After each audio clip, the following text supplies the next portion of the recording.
रेणु भाटिया अपने पद की गरिमा के बिल्कुल विपरीत डॉक्टर के बचाव में और अपने राजनीतिकों के बचाव के अंदर पूरा दोष नर्सों के ऊपर ही लाके खड़ा। और जब नर्सों ने हड़ताल करी तब भी उसने केवल इस्तीफा दिया, माफ़ी नहीं मांगी। और ये बीजेपी सरकार उन लगाने वालों को या घटनाएं करने वालों को जिस प्रकार का संरक्षण प्रदान कर रही है, ये है सबसे बड़ी चिंता की बात।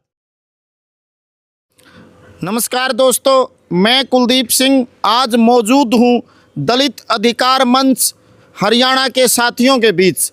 दलित शोषण मुक्ति मंच राष्ट्रीय स्तर पर दलितों के मुद्दों को लेकर, दलित उत्पीड़न के खिलाफ, जातिवाद के खात्मे के खिलाफ, जब भी किसी व्यक्ति का जाति के नाम पर उत्पीड़न होता है उसके खिलाफ एक मुखर आवाज़ उठती है देश की हर बस्ती से, दलित शोषण मुक्ति मंच की ओर से।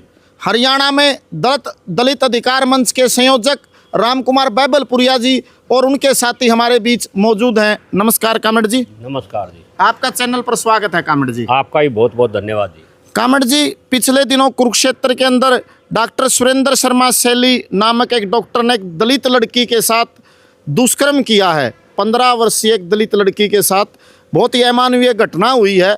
इस घटना के संदर्भ में दलित अधिकार मंच की क्या वक्तव्य है, क्या बयान है, आप क्या कहना चाहते हैं? देखिए, एक तो भाजपा के राज के अंदर है, इस पिछले 12 साल में दलितों पर, महिलाओं पर, छोटी बच्चियों के साथ में यौन उत्पीड़न की, दलित उत्पीड़न की घटनाओं की बाढ़ आई हुई है। और सबसे बड़ी चिंता की बात यह है कि भाजपा सरकार इन घटनाओं पर अंकुश लगाने की बजाय जो उत्पीड़न करने वाले हैं उनको संरक्षण प्रदान करती है और उनको प्रोत्साहन देती है। इसलिए आज हम दलित अधिकार मंच हरियाणा राज्य कमेटी की तरफ से कुरुक्षेत्र के अंदर जिस 15 साल की दलित बच्ची के साथ एक डॉक्टर द्वारा यौनाचार किया गया, उस घटना की कड़े शब्दों में निंदा करते हैं। और ख़ास तौर के ऊपर इस बात को लेकर है कि उस दलित लड़की को न्याय मिले और ऐसी घटना दोबारा से ना हो, इस बात का संज्ञान लेते हुए, मांग करते हुए, इसके अंदर तो इसमें 3-4 पहलू है।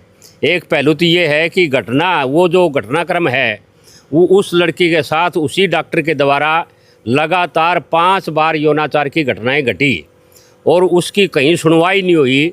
तब जाके उसने जनवादी महिला समिति से, दलित अधिकार मंच से, उसमें प्रगतिशील संगठनों से जब उन्होंने तालमेल किया और उन्होंने कुरुक्षेत्र में जाके प्रदर्शन आयोजित किया, तब जाके न उसका FIR दर्ज हुई और ये घटना संज्ञान में ली गई।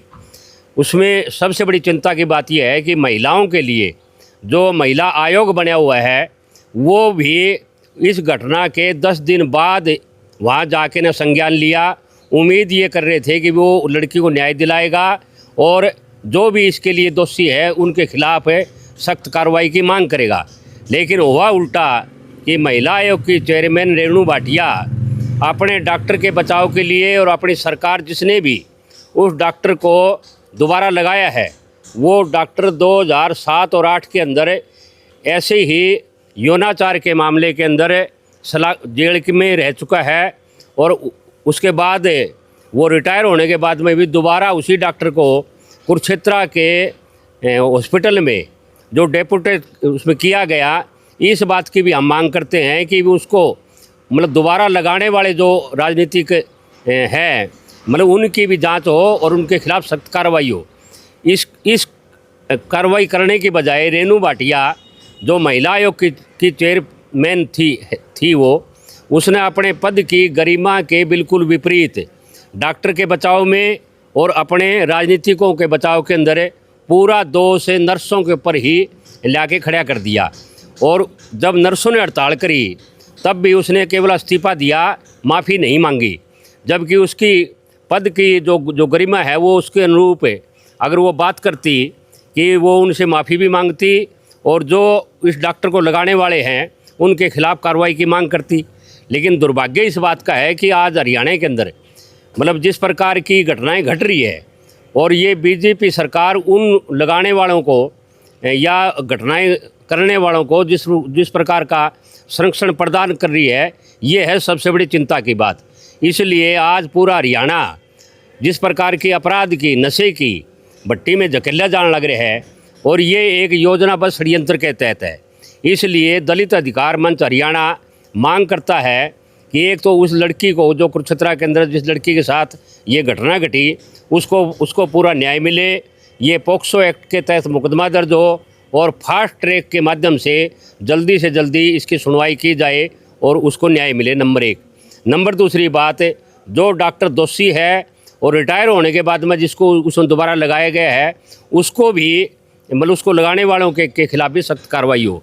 तीसरी बात हम ये कह रहे हैं कि अभी भाजपा सरकार अपने जो इसमें मनुवादी मानसिकता के कुछ दलाल टाइप के जो लोग हैं, उनके द्वारा प्रदर्शन करवा रहे हैं और डॉक्टर को लगाने वालों को सही साबित करने की कोशिश कर रहे हैं।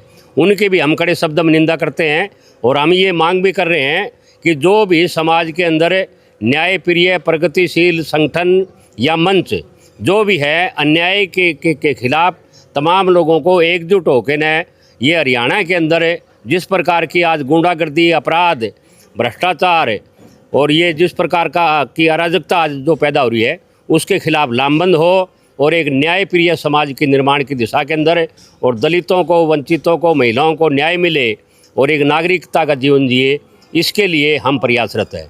तो कामड़ जी, आपने समय दिया, आपका बहुत बहुत धन्यवाद। सभी नागरिकों से भी अपील है कि वो इस तरह की जघन्य उत्पीड़न की घटनाओं के विरोध में सड़कों पर आए और सत्ता में बैठे हुक्मरानों से भी हमारा निवेदन है कि वो संविधान के तहत शपथ लेकर एक पद के निर्वहन पर बैठे हैं, उसकी मर्यादा को रखें और दोषियों को दंड देने के लिए अपने कर्तव्य का निर्वाह करें। आपने समय दिया कामड़ जी, बहुत बहुत धन्यवाद। धन्यवाद जी।